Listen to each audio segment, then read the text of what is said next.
Então a palavra do Senhor hoje, 2 Timóteo, capítulo 1, verso 3 em diante, diz assim: Dou graças a Deus a quem desde os meus antepassados sirvo com uma consciência pura, de que sem cessar faço memória de ti nas minhas orações noite e dia, desejando muito ver-te, lembrando-me das tuas lágrimas para me encher de gozo, trazendo à memória a fé não fingida que em ti há, a qual habitou primeiro em tua avó Lóide e em tua mãe Eunice, e estou certo de que também habita em ti. Agora capítulo 4, mesmo livro, 2 Timóteo, capítulo 4, a partir do primeiro verso, diz assim: Conjuro-te, pois, diante de Deus e do Senhor Jesus Cristo, que há de julgar os vivos e os mortos na sua vinda e no seu reino, que pregues a palavra, enches a tempo e fora de tempo, corrijas, repreendas, exortes, com toda a longanimidade e doutrina, porque virá tempo em que não suportarão a sã doutrina, mas tendo coceira nos ouvidos,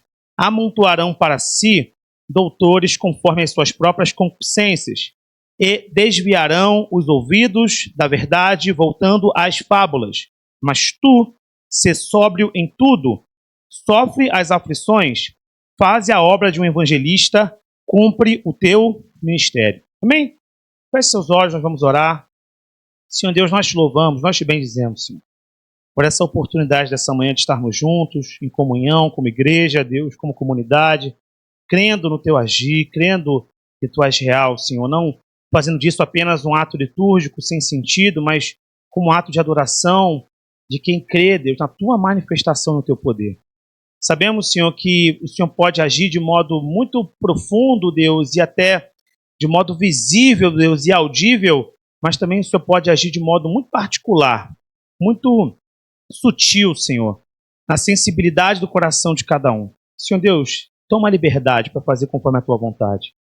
Espírito Santo de Deus, nós pedimos que agora o Senhor manifeste o seu poder nos nossos corações, trazendo entendimento, e te peço em misericórdia, traga também cura àqueles que precisam essa manhã, para que o povo saiba que tu és Deus e tu continua operando as mesmas maravilhas de outrora.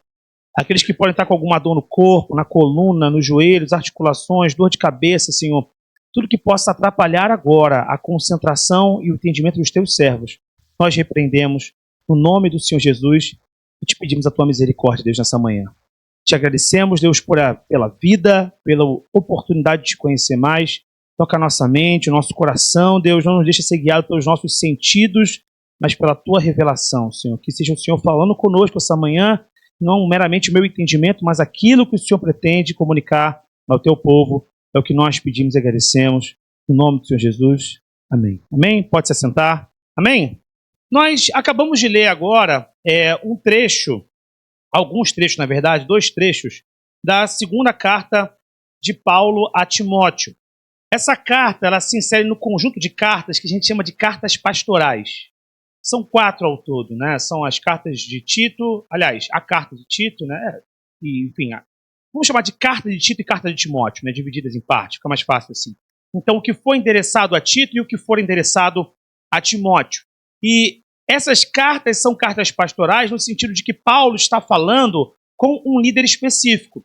Se você parar para pensar na natureza das cartas paulinas, nessa produção epistolar de Paulo, você vai notar que as cartas são endereçadas geralmente para comunidades, para grandes igrejas. Então, a carta aos Coríntios, né, para a igreja de Corinto, a carta de Colossenses, a igreja de Colossos, a carta de Tessalonicenses, a igreja de Tessalônica, e assim vai.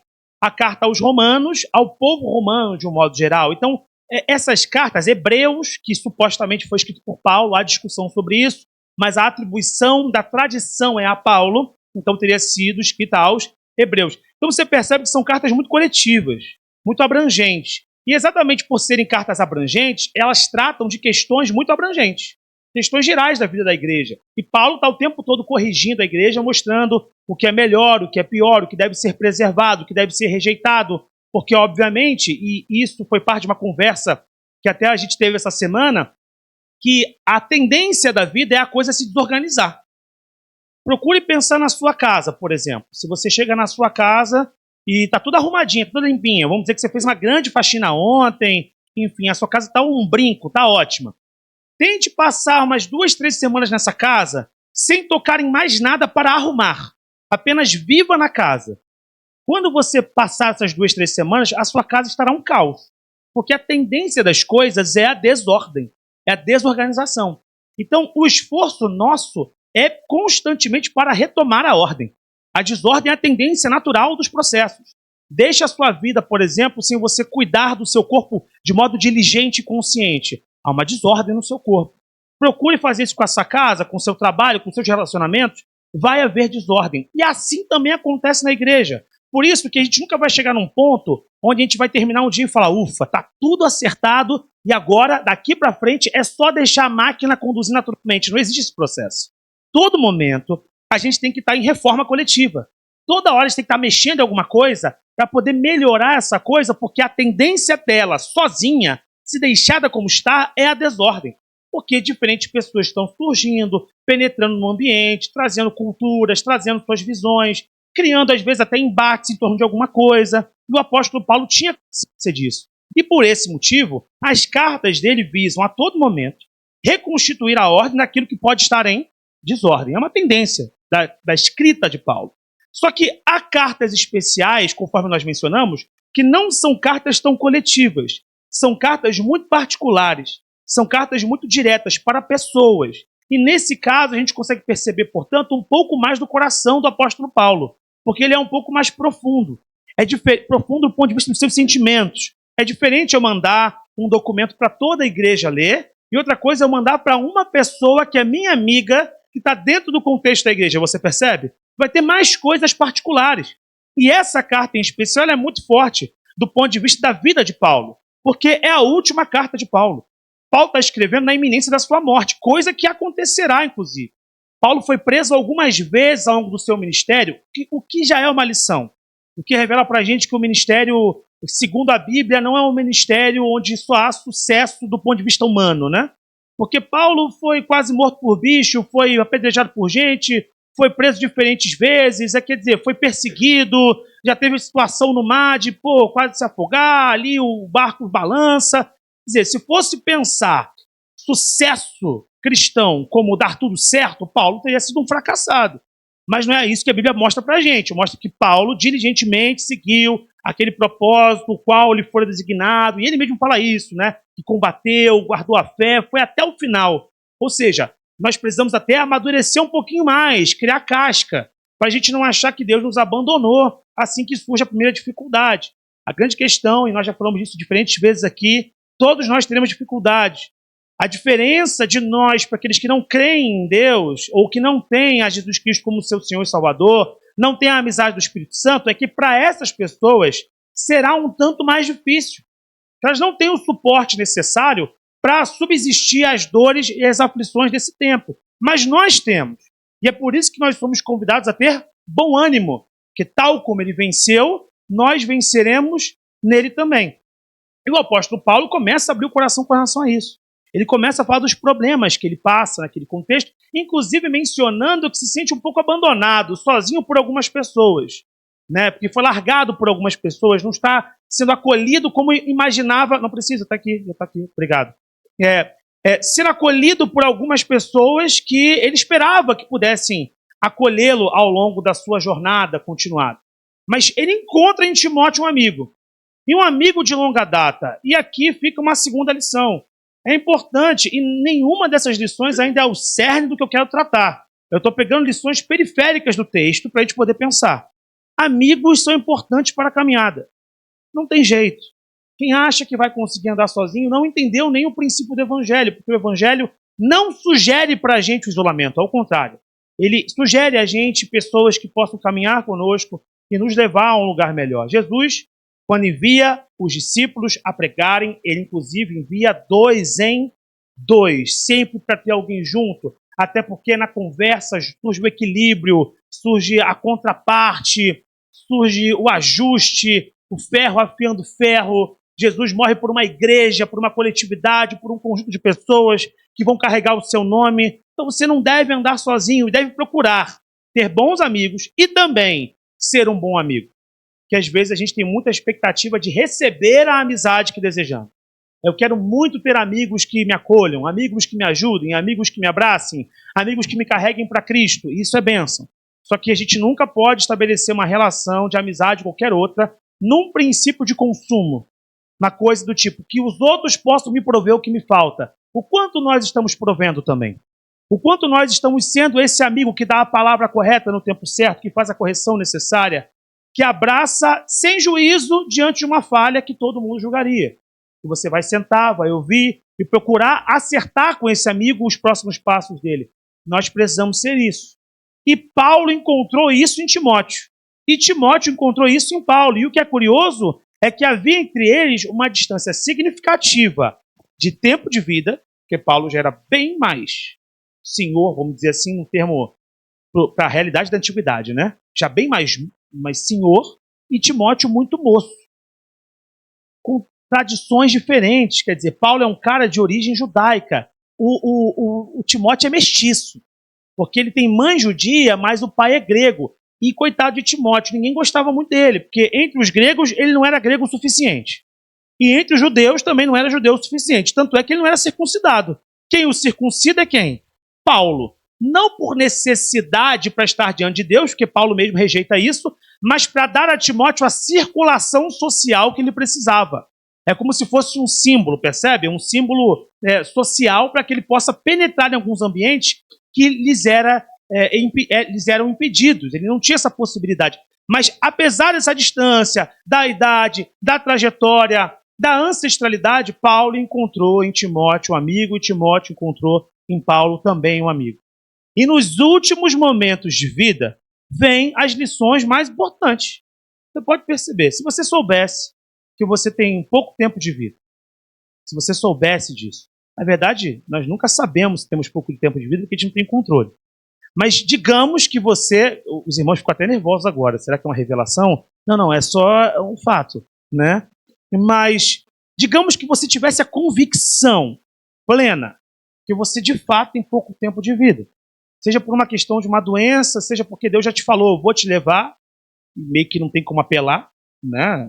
Até Deus pode ser misericordioso, tal como o rei Ezequias, te estender o tempo de vida, mas está na Bíblia como exceção que prova a regra, não como a regra.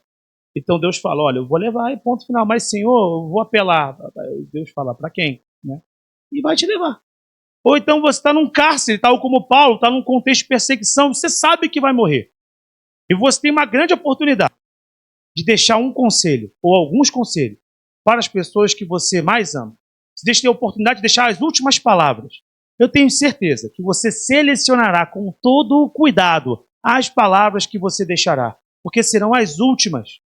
Você vai falar para essa pessoa que você a ama, provavelmente, que essa pessoa siga, né, e mantenha a sua vida. Aí tem até aquela brincadeira, né? A gente até vê na internet, né? Quando esse papo assim, a gente vê muitas mulheres falando isso. Se eu morrer, não quero que meu marido seja feliz, não. O negócio de arrumar alguém para ser feliz, não. Vai ficar sozinha até o final da vida, né? Tem até esse meme que a mulher tá morta e aí escuta alguém falando pro marido vivo ainda. Ah, se precisar de alguma ajuda, eu tô aqui. A mulher levanta, né? Ela tava morta, ela levanta. Não vai ajudar, não. Mas você falaria para a pessoa, segue sua vida, seja feliz, seja lá o que isso signifique, enfim, prossiga, pense que é um amigo, não é um esposo, não é um cônjuge, olha, continua nessa sua qualidade que você tem, olha, continua sendo essa pessoa. E se você ensinou uma coisa para essa pessoa, numa relação tal como Paulo e Timóteo, você reforça para a pessoa aquilo que você acha que de mais importante do legado ficou. O que é mais importante?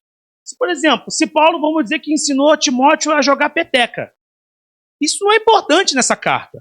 Timóteo, um amado discípulo, mantenha a prática da peteca, tal como te ensinei. Isso não interessa, porque isso é muito periférico, porque aquele momento é de fato o momento do encerramento de uma vida, e você deixa as palavras que você entende, que são as mais importantes, as mais impactantes para aquela pessoa. Nessa carta, agora vamos tentar entender o que é de mais importante na minha concepção que Paulo está deixando para Timóteo nos últimos momentos. No início da carta, a gente volta para o primeiro capítulo, ele fala que dá graças a Deus pelo seu passado, né, pelos seus antepassados. E ele também menciona os antepassados de quem? De Timóteo. Quem são os antepassados imediatos de Timóteo que são citados? Eunice e Lóide, mãe e avó, respectivamente. Por que essas pessoas são citadas? E isso é muito bonito, né? Porque são duas mulheres citadas na Bíblia porque simplesmente cuidaram de alguém, porque ensinaram alguém. E às vezes a gente acha que o grande sucesso ministerial é conseguir pregar para muita gente, mas Eunice e Lloyd foram mencionadas, são uma espécie de heroína bíblica aqui citada, porque cuidaram bem do seu filho e neto, respectivamente. Que educaram o menino no caminho do Senhor. Porque essa fé não fingida de Timóteo habitou primeiro em Lloyd e em Eunice. A fé não fingida, isso é interessante, fé não fingida seria traduzida para nós como fé genuína. Uma fé verdadeira. Timóteo, a gente vê que você realmente crê naquilo que você prega. A gente vê que você acredita naquilo que você faz. E digo mais, eu vejo isso na sua mãe e na sua avó. E eu louvo muito a Deus pela vida delas e também pela sua vida. O que Paulo está apontando para a gente, e isso vai ficar mais evidente no final do capítulo, tem um eco no final do capítulo, que existe um poder na replicação. Existe um poder na replicação.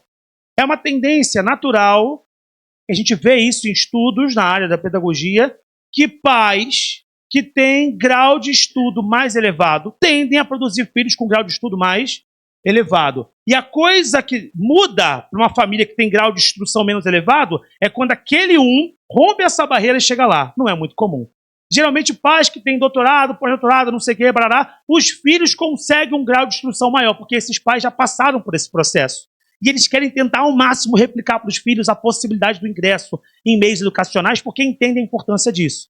E os pais que não têm, querem que o filho possa ir mais longe do que eles foram. Mas nós sabemos que na vida não é só querer, né? Tem uma série de limitações, constrangimentos, necessidades que determinam as nossas possibilidades.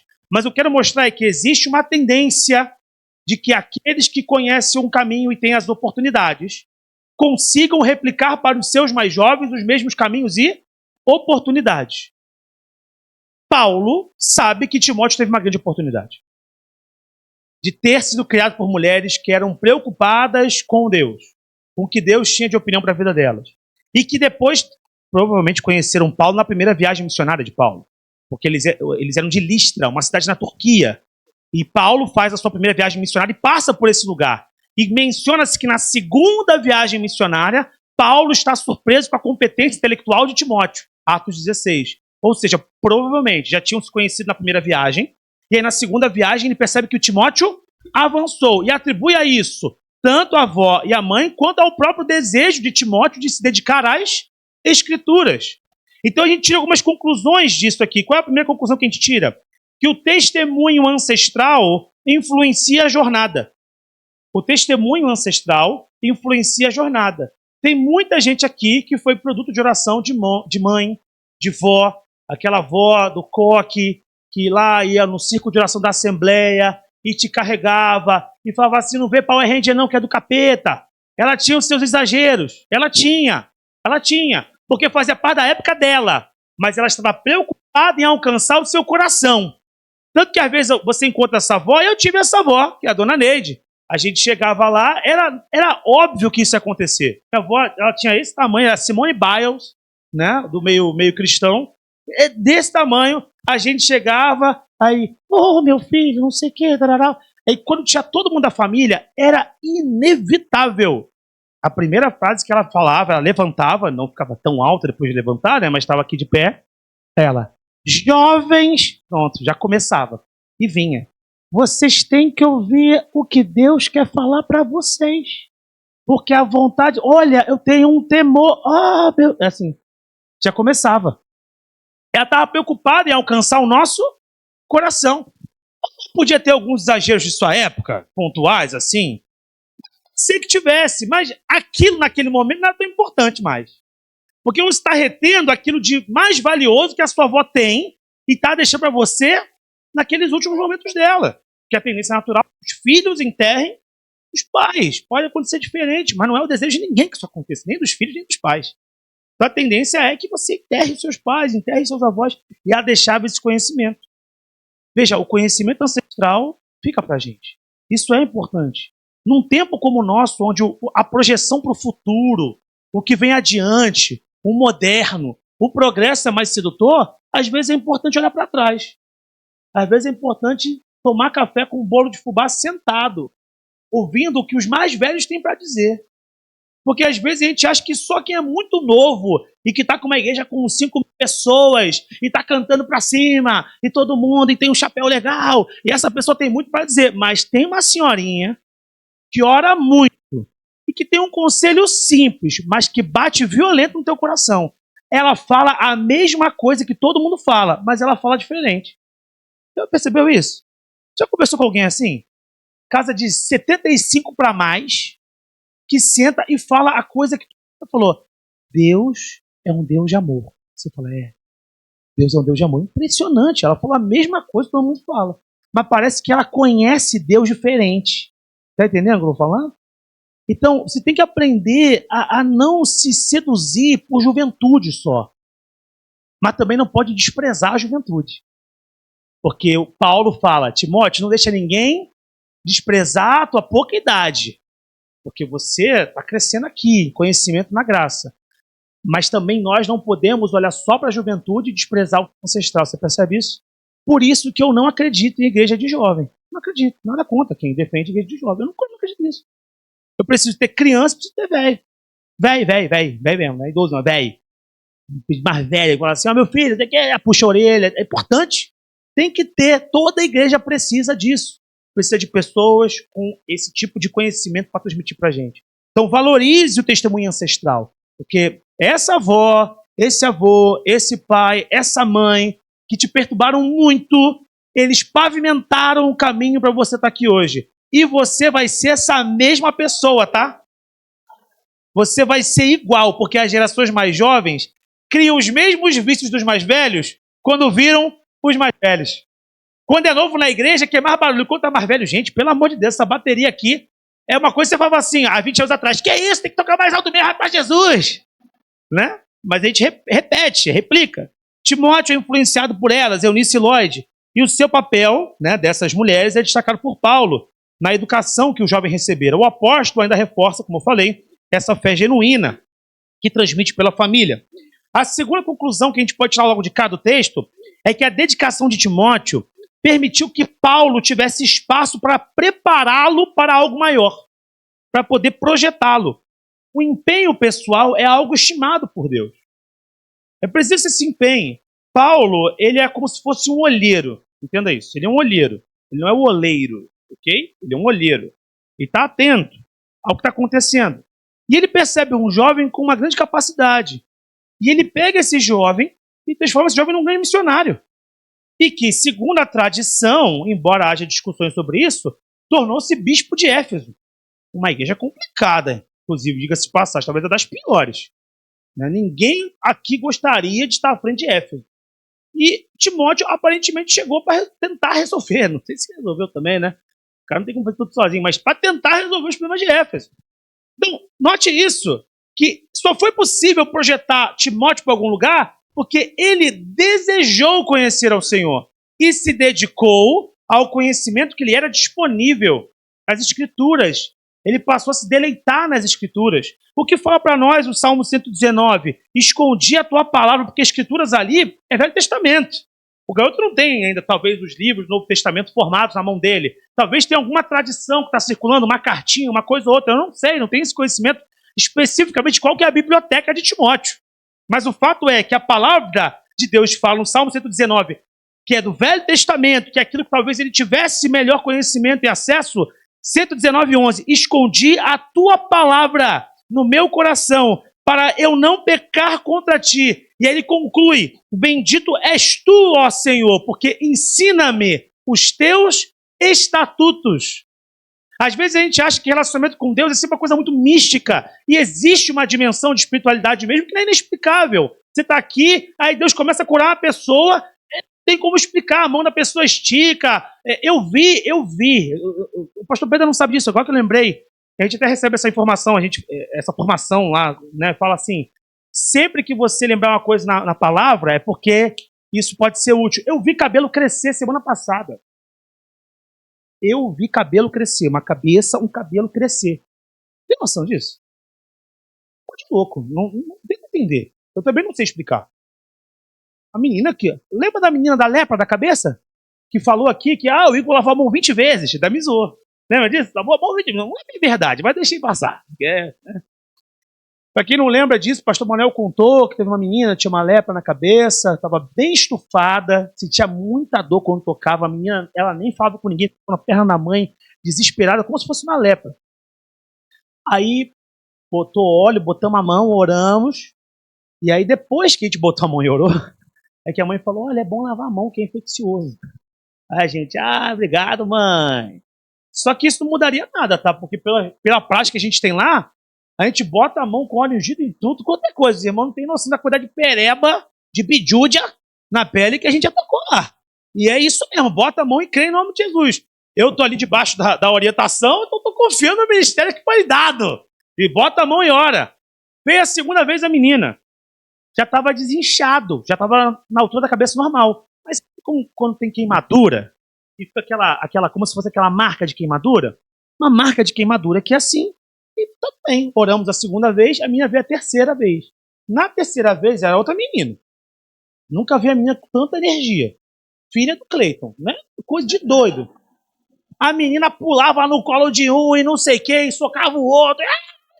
E pegava o brinquedinho de batatinha frita dela, batatinha e hambúrguer, montava o hambúrguer, botava na boca de um pra comer, eu como você também, e não sei o quê. E a menina não tem medo de nada. Tinha brinquedo de minhoca, brinquedo de cobra, de barata, rato, jogava em cima, o rato! E a menina correndo pra caramba, e conversava com um, conversava com o outro, falava do que gostava de comer, gostava de fazer. Até que me cutucaram. Não é aquela menina que tava com o negócio da cabeça? Eu falei, rapaz, é porque não é mais a mesma pessoa, é outra menina.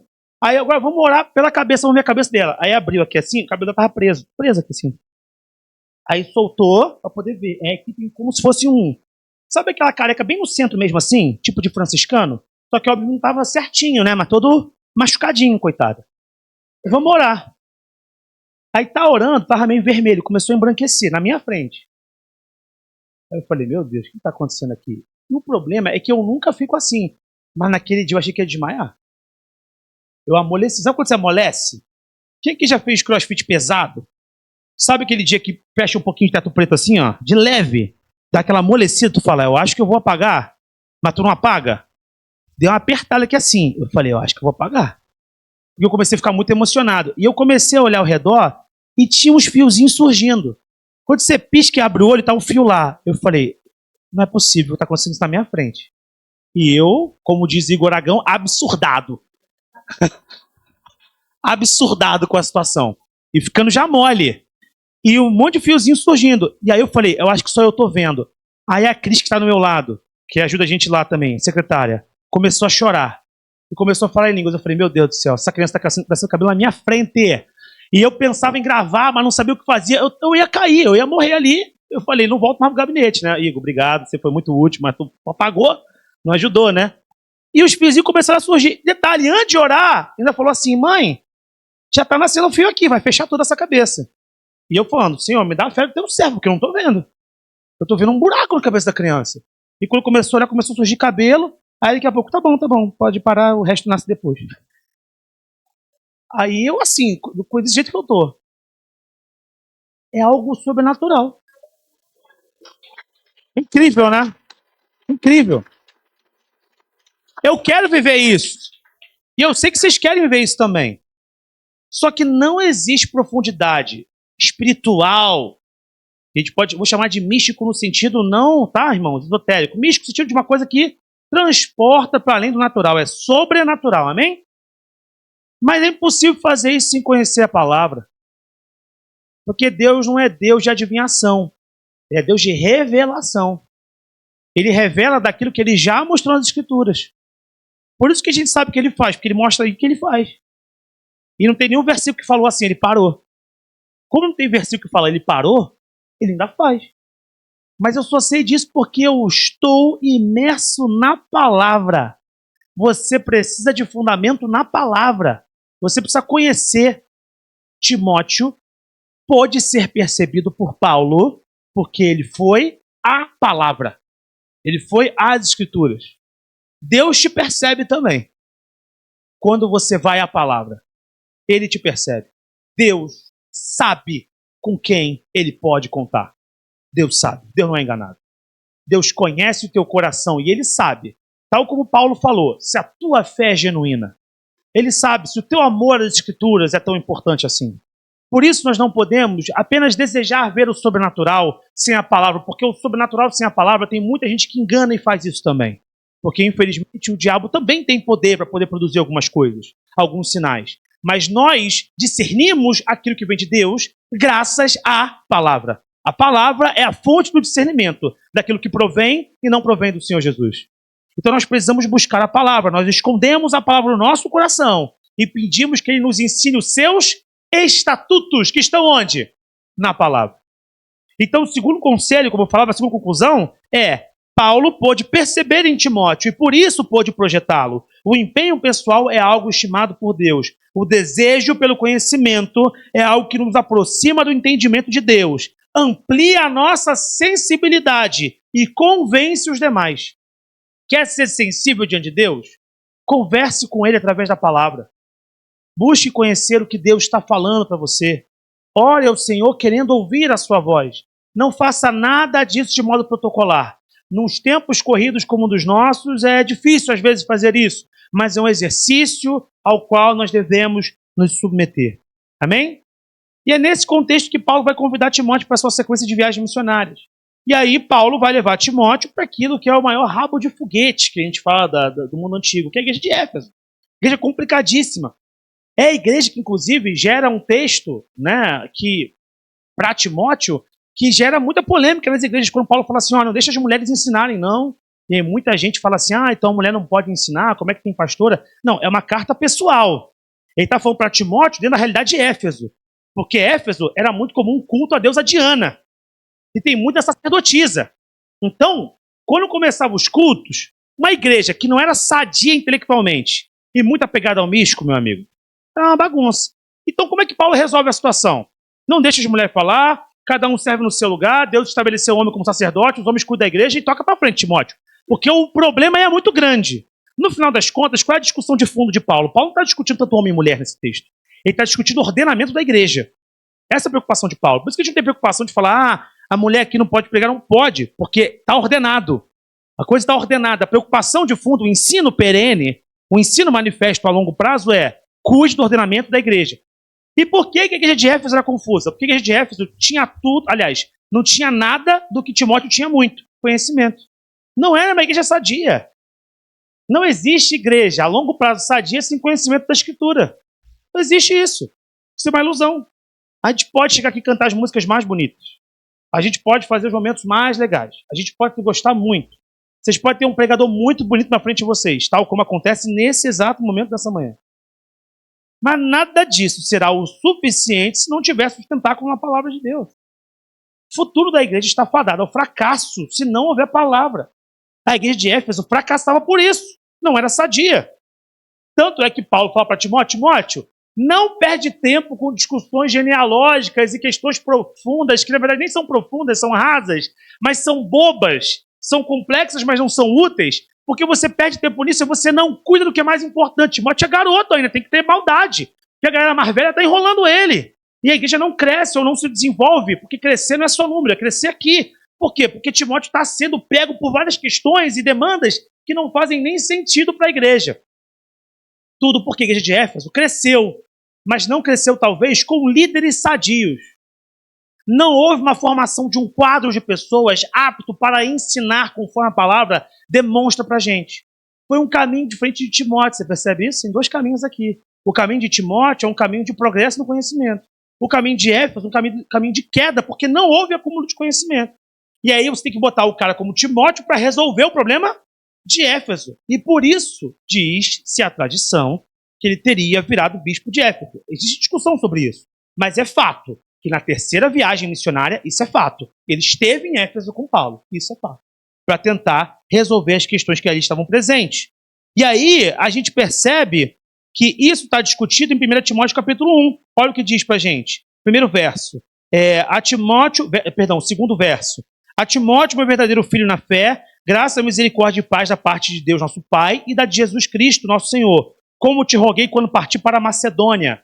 Macedônia é a região mais próxima à Grécia. Então, tu sai da Ásia Menor, Turquia, atravessa o mar Egeu em direção à Grécia. Legal.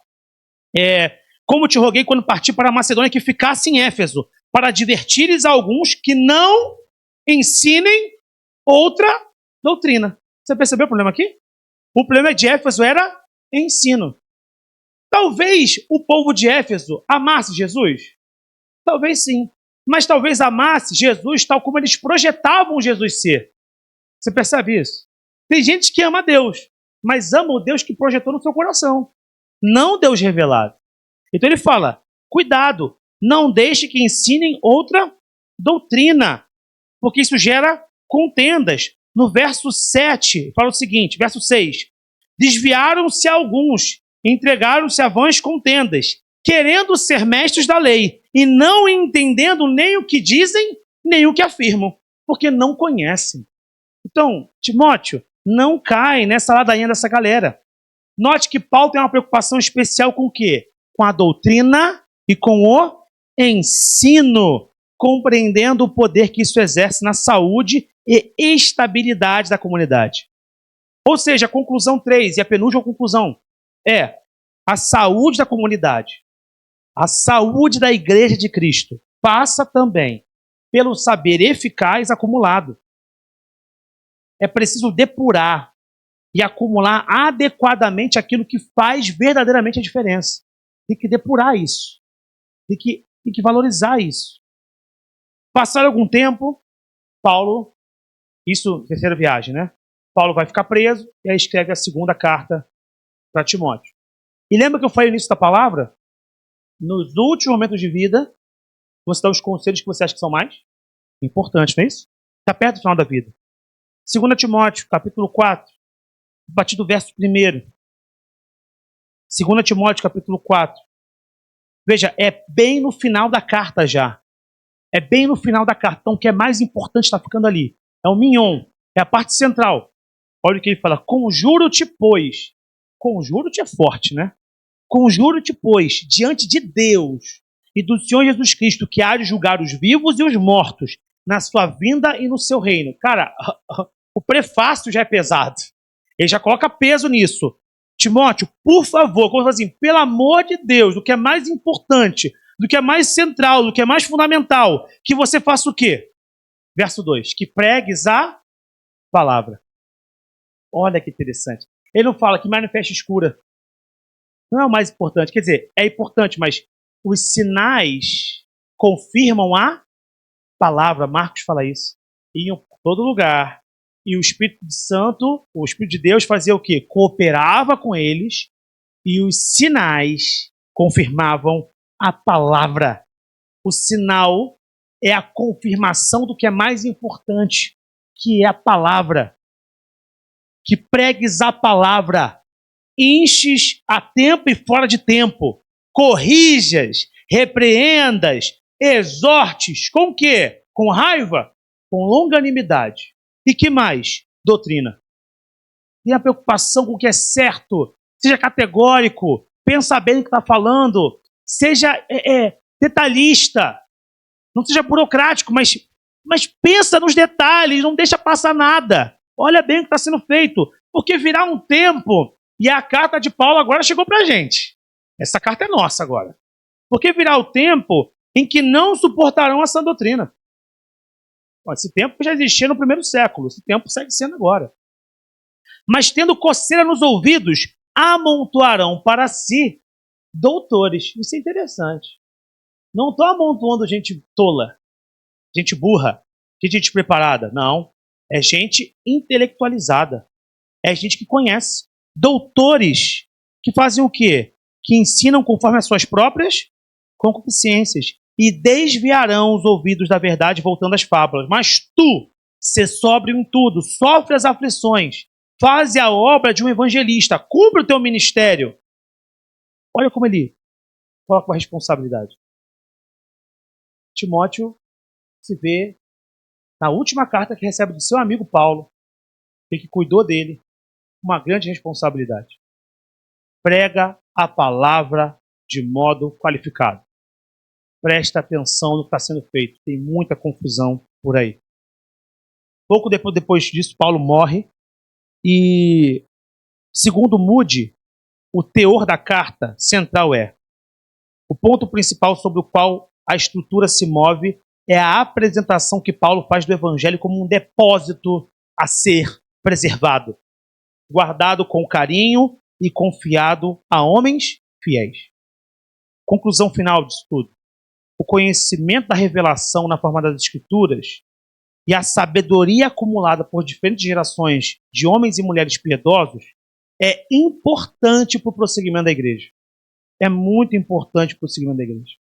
Nós precisamos esconder a palavra de Deus no nosso coração, para que nós possamos ser testemunhas fiéis de Cristo no nosso tempo. Para que nós não venhamos contar apenas testemunhos de milagres, mas desprovidos de palavra. Nós desejamos os sinais. Estamos buscando isso aqui, mas os sinais, eles são importantes porque eles confirmam a palavra. Quer ver sinal? Ama a palavra.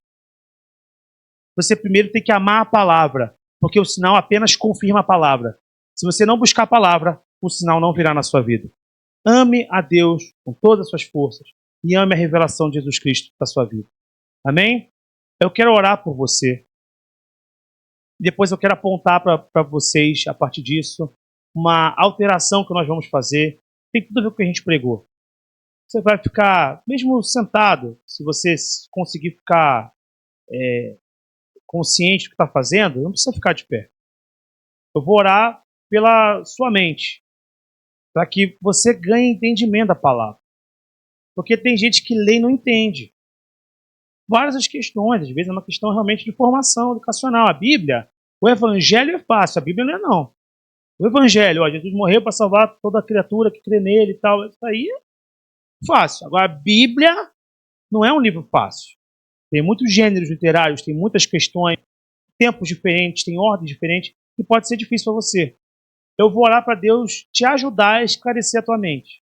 Para que não seja você lendo só, mas o Espírito Santo quase que narrando a história, sabe? Sabe, às vezes, quando você lê e você imagina a voz de alguém lendo? Que eu vou pedir para o Espírito Santo te botar uma voz, que é a dele, lendo com você, para você ser abençoado. Vamos orar por isso, e aí depois eu faço um outro apelo. Amém? Nós vamos orar por isso, primeiramente. Feche seus olhos. Coloque a sua mão na sua cabeça agora. Nós vamos orar. Porque o que nós precisamos é que a nossa mente seja aberta para que Cristo fortaleça o nosso conhecimento da sua palavra. Vamos orar. Senhor Deus, tua presença agora. De modo simples, muito singelo, sem grandes preocupações formais, mas com todo respeito à tua autoridade, Senhor. Nós pedimos. Abre a nossa mente agora, Senhor, para que nós possamos entender a tua palavra, Senhor Deus. Sabemos que a mensagem do Evangelho ela é direta, ela é objetiva, ela nos alcançou. Mas nem sempre a leitura da Bíblia é fácil. Nem sempre entender o que está escrito é simples. Nem sempre conseguimos reter aquilo que é de mais importante para nós. E nós pedimos, Deus, abre a nossa mente, Senhor. Que a voz que lê conosco quando a gente está lendo seja a tua voz, Senhor. Porque tu se faz presente quando te buscam, Deus, em espírito e em verdade. Que a nossa busca, o nosso desejo genuíno seja, Senhor, de algum modo, acompanhado pela tua presença. Nós pedimos em misericórdia, Senhor, derrama uma virtude especial sobre o teu povo essa manhã, sobre a nossa mente e sobre o nosso coração, Deus, para que nós possamos conhecer a Ti e para que essa palavra nos sustente, para que nós possamos viver os sinais do Senhor, sinais que nós almejamos viver de modo especial contigo, Senhor. Abre a mente e o coração de cada um. É o que nós pedimos e agradecemos. Em nome do Senhor Jesus. Amém.